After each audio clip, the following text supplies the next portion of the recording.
up YouTube? Back down in the shed on the allotment today. Just very quickly before I get into what we're doing today, I just want to address, I've had a fair few issues saying why I'm filming from the allotment at the moment. I am still coming to the allotment, I'm still looking after the allotment, I've still got the allotment. I just don't, and I have had videos from the allotment, but I've not been publicising them.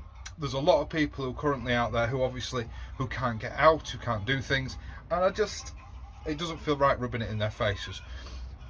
So if I've got a how-to like today or something like that, I will publish it, but I'm not doing just diaries from the plot. I don't think it's fair for those people that aren't lucky enough to have somewhere they can go in this current climate. So all that being said, let's get that out of the way. I would like to invite you to like and subscribe. I know I've not actually said anything about what I'm doing today, but I always forget. Today, Marshall's finally, a month almost late, right at the end of the planting season, I finally got, wait for it, some, but not all of my asparagus to me. I actually ordered the Asparagus Chef's Collection, which came with a harvesting knife, which they've actually managed to deliver, but I seem to have forgotten it. Oh no, I know where it is. The Chef's Selection, which was 5 Millennium, 5 Ulef Eclipse, and 5 Mondeos. And I actually ordered an additional 5 Millennium. Now, they can't tell me they've not got them in stock, can they? That they didn't come. Once again, I've emailed them through 2 days ago now. No reply. I had to ring them to find out when the asparagus was coming, because I emailed them 3 weeks ago, got no reply. So I rang them and spent an hour on hold to speak to customer services to find out that they were coming this week. I said, well, why nobody responded to my email 3 weeks ago? Anyway, it's not a rant video. Today, I'm going to put this stuff in the ground, in the bed that I've had ready for over a month now. There is a technique to doing asparagus, that's why I'm doing a how-to. So without further ado, I'm probably going to voice over it, because I think what I'm going to do is I'm going to get my head down, get on with it, and then I'll do a voiceover when I'm at home. So I'll see you in a bit.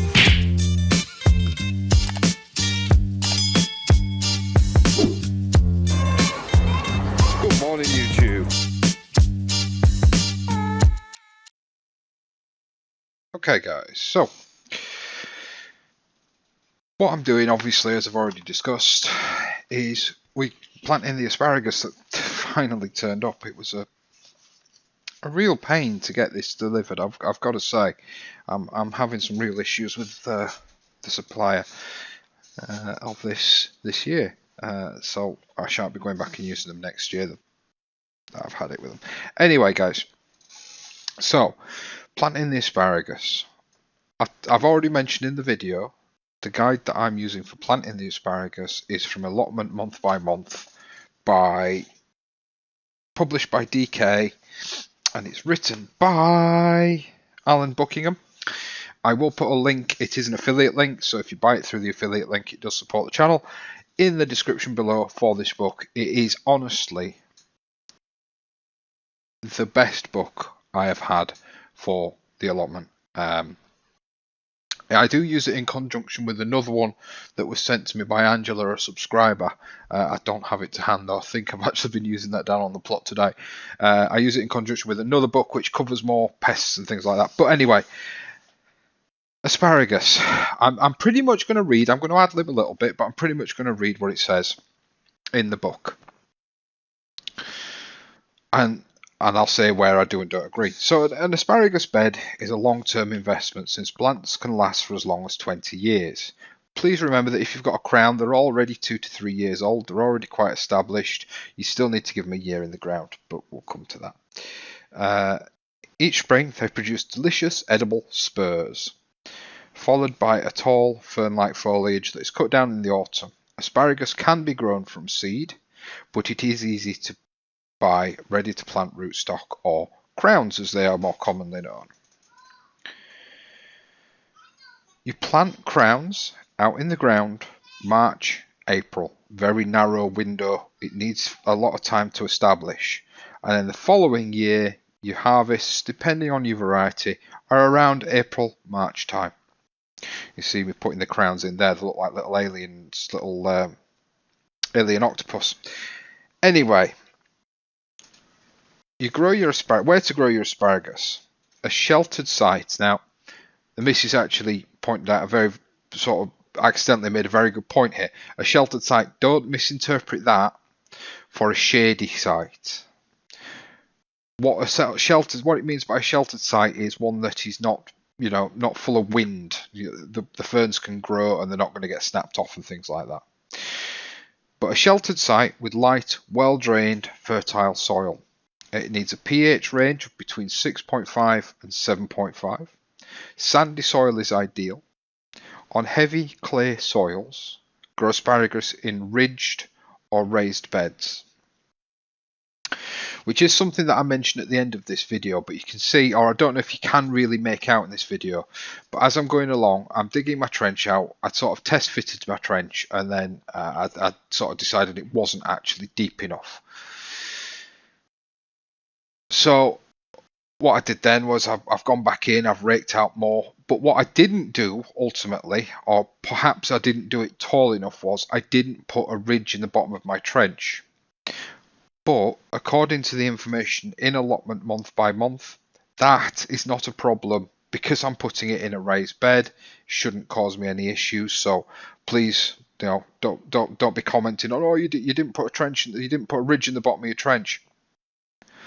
You can see right there, I did mound up the crown itself. So, I do that 99% of the time. So sowing and planting. When to plant, as I've already mentioned, March to April. Do also remember that after a few years, after your plants have established, you could take the crowns back out and they can be divided. You need a planting depth of 10 centimetres, that's about 4 inches. You need a planting distance, so the distance between your plants, 12 to 18 inches. And your row spacing of 18 inches. Now I could have got 3 rows in this bed. I've opted for 2 to give them some more room. As you can see, I'm planting my crowns in prepared trenches. If you've seen the previous video, you will know that this bed is pure compost manure mix. There's no topsoil, no clay. There's plenty of drainage down at the bottom where I have put some sort of heavy organic material. You do need to keep your crowns well watered, and you do need to keep the bed weeded. So do be aware of where you've put your crowns in. Feed twice a year, once in March and again then after cropping. What I will be doing is I will give them a liquid feed in March, but my end of season feed will be a mulch, probably of manure. Also in autumn, remember to take off the remaining foliage, allowing the plant to focus its energy back on its overwintering development. As I've already mentioned, don't harvest newly planted asparagus in its first year. In following years, cut the spears just below ground level, where they are about 13 to 18 centimeters long. As I mentioned in my outro, I've got a knife that I'm going to dedicate to the asparagus. There's a lot of disease and a lot of things that you can do to asparagus crowns by not using clean utensils or by cross-contamination. So I've got a knife with the kit that came with the kit that I will use exclusively for the asparagus crowns.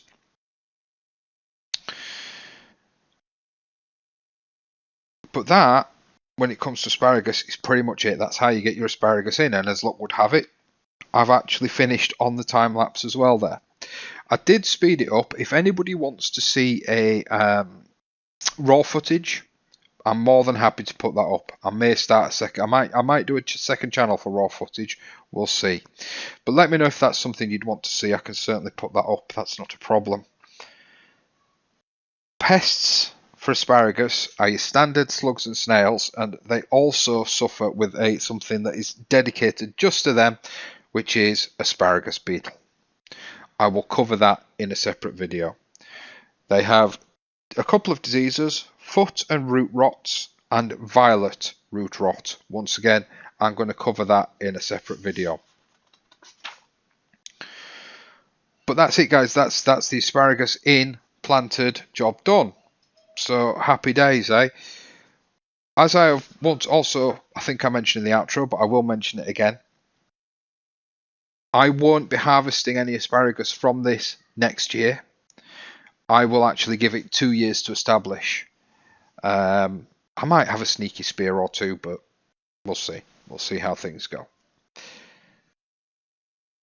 And that's it. I mulch the top of the bed. I give it a good watering.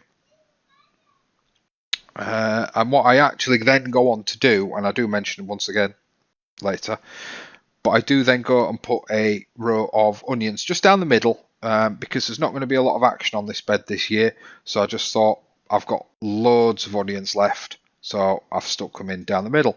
So I'm going to leave you with the remainder of the time lapse. I'm going to put some music on and I'll be back with you. There's about 4 or 5 minutes left on the time lapse. Feel free to skip through it if you want. I'm going to put you some music on if you want to watch the remainder. If not, if you skip forward 4 or 5 minutes, you're back with me and we have a little walk around the allotment. So until next time, guys, I'll speak to you later.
Guys, believe it or believe it not, it's taken me an hour.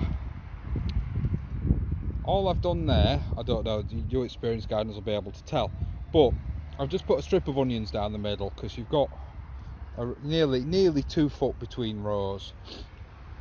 and of course the asparagus aren't going to do that much this year under the ground, so I've thrown some onions in just because I've got loads left over. What I am going to do, I know I said at the top of the video I'm not going to do an allotment tour, but I'm not going to advertise that I'm doing an allotment tour, but we are going to have a quick walk around now. That's for those of you that have stuck around till the end of the video. There is a fair bit's changed. I have done quite a lot, especially on things like the greenhouse. So we'll have a look in the polytunnel, we'll have a quick look around the grounds, and then we'll head up to the greenhouse. And then I'm going to do an outro in the shed, because I'm going to talk about a few things that we're going to be doing going forward. So I'll see you in a minute. Okay, ladies and gentlemen, for those of you that are stuck around till the end of the video, we have a quick plot tour. So you've just seen the asparagus bed I've just done. I'm not going to talk about that for too long. You've just seen me do all that. It is a bit of a mess because I'm doing this sort of ad hoc. I wasn't planning on doing it. You see my overwintered cabbages, they're starting to take off now. I was a bit concerned I was going to rip them out. They didn't seem to be doing very much, but I think they just needed a drink. We've had no rain here for nearly 5 weeks. The plants are starting to show the signs of it. So in here we've got the broad beans. I've had them uncovered for the last 2 days, but because I'm down here and I've got the chickens out, I've had to cover them back up. The strawberry bed, that's doing great. I gave that a drink the other day. I'm not giving everything a drink every day, but they had a drink and a good weed out thanks to Tony and Charlotte, or Mrs. Shed and Little Shed. They had a good weed out a couple of days ago. Well, all the beds did in actual fact. So we've got the elephant garlic and the some of the set onions in here. Getting a bit worried about the onions really. They're not really swelling. They're still doing, well, not a lot really. Normal garlic and some spare strawberries. And what you'll see, what you may or may not pick up on, is interspersed everywhere now, I've put some just some broad beans, green beans, sorry. They were just spare plants. That's more elephant garlic. We've got the shallots, the overwintered shallots in here. A lot of people seem to not realise that you can overwinter certain types of shallots. They're quite happy. In fact, they might be my only onion crop if my sets are anything to go by. Get off there, you. Hey dear. Oh, every time I turn my back, it's always this one with the floppy comb. Charlotte will be able to tell me which one it is. I've got no idea. In this bed we've got the broccoli. I've actually got the labels. For once I've actually got labels on things in my beds. So let me see. Yeah, broccoli in there. I think there's some cabbages as well, just that filled up some spaces. We'll have a quick look at the fruit bushes and trees. Blueberries, red currants, sorry. Red currants have flowered. They have done their bit. So hopefully we'll get some red currants this year. It'll be my first year. The blueberries that I overwintered in these pots, they're quite happy. Another red currant. This is the salvaged apple tree, given to me by another plot holder. It's flowered in its first year. Normally I would take them off, but there isn't that many on there, so I'm not overly worried. And it had a good feed when it went in, so I'm not overly worried about that. We've got another red currant. I'm not going to stop at every single one. Another blueberry and a gooseberry down there in that tyre. I'm going to take that tyre off this year, I think. We've got one of the Mrs. flower beds. This is a crocus bed. Once again, as you can see, as I've already mentioned, it's now interspersed with beans. I've done this for two reasons really. I had lots of beans left and nowhere to put them, because the onions are just taking so long this year. Let me know in the comments down below if you're experiencing the same thing. I know it's early, but you know, they just don't seem to be doing very much at all this year. And I've got them in a wealth of different environments. I've got them in the polytunnel, I've got them outside, I've got them in greenhouses, I've got them in pots. They just don't seem to be doing very much this year. So yeah, two reasons for the beans in there. Beans will give back nitrogen to the ground. They'll give back actually more than they take. And you know, I had excess plants, as I've already said. This is the cherry. Now, you arborists, sort of Aaron and a few of the other guys that watch this, my cherry has now flowered. It's dropping its petals. I lost almost all my, in fact I lost every cherry to birds last year. Do I need to now wrap this in some sort of netting to keep the cherries safe, or can I wait a little while for them to start developing? because the birds around here seem to be picky and only eat them when they're ripe. So I'm hoping I can net it in a little while.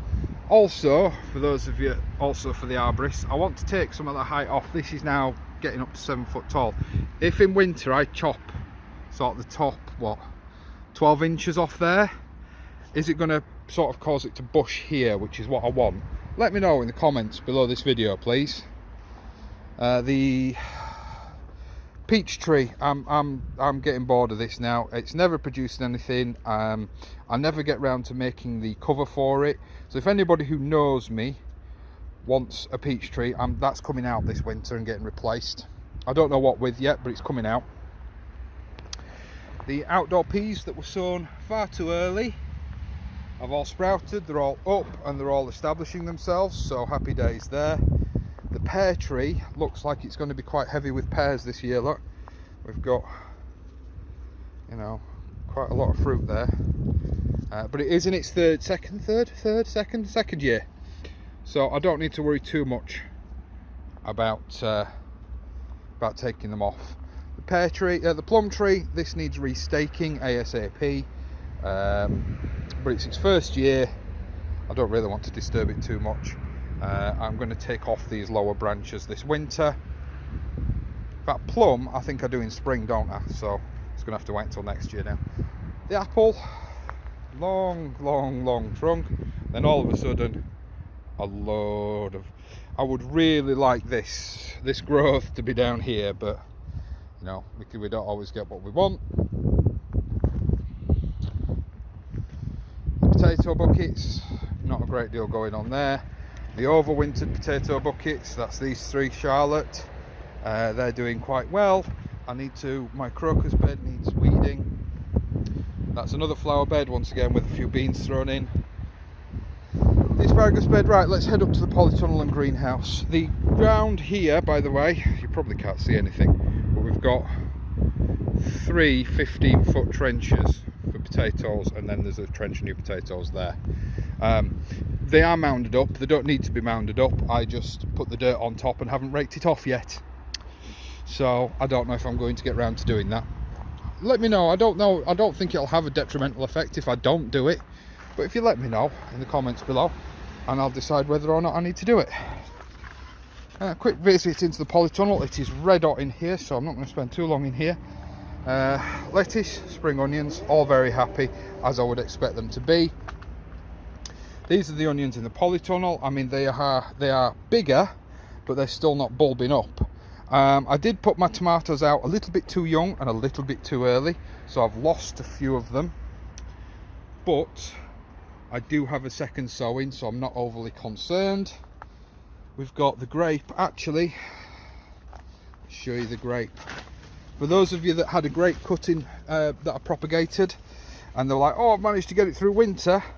You might have got it through winter, guys, but mine's got grapes.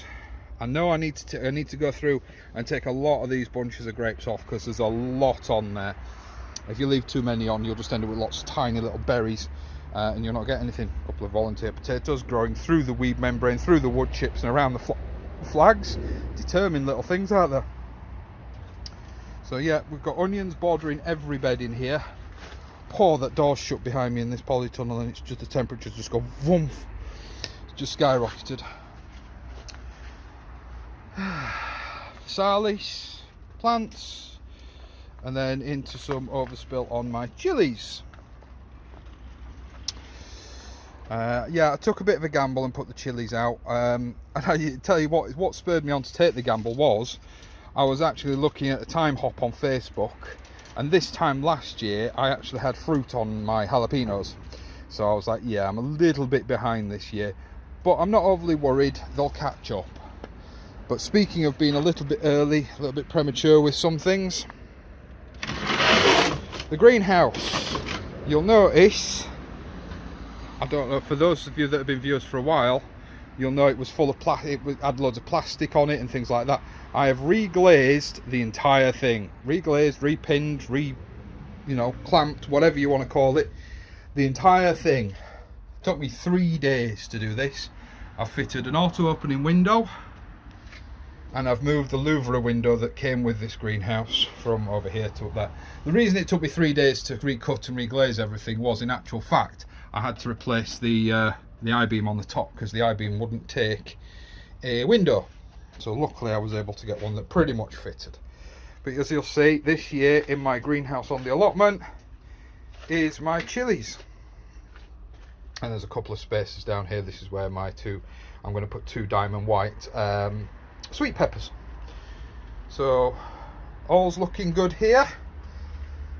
That's just the peppers that weren't big enough to go out yet. The habanero are growing really slowly. I don't know quite what's going on there, but I'm well chuffed with that greenhouse now. I'm hoping, excuse the noise, that it'll do me quite well temperature wise for the chilies. I had tomatoes in it last year, I had cucumbers in it the year before. I don't know what I'm going to grow in it next year because I need to sort of worry about crop rotation now, so I don't know. I might just, for next year, I might just mulch it and then grow in pots in here. Bring the pots that I normally have at home, I might bring them down here just to give the soil a bit of a rest for a year. I don't know. I am also, because I've still got loads left, I'm going to border this path with more onions. I'm going to do that off camera. I think you've seen enough for me today. So up the back here, let's talk about some future plans. Let's talk about what's coming up. The next project, now that the solar power is all up and running and done, apart from I haven't installed a fuse board yet. So up the back here, nothing really grows because of all these trees really.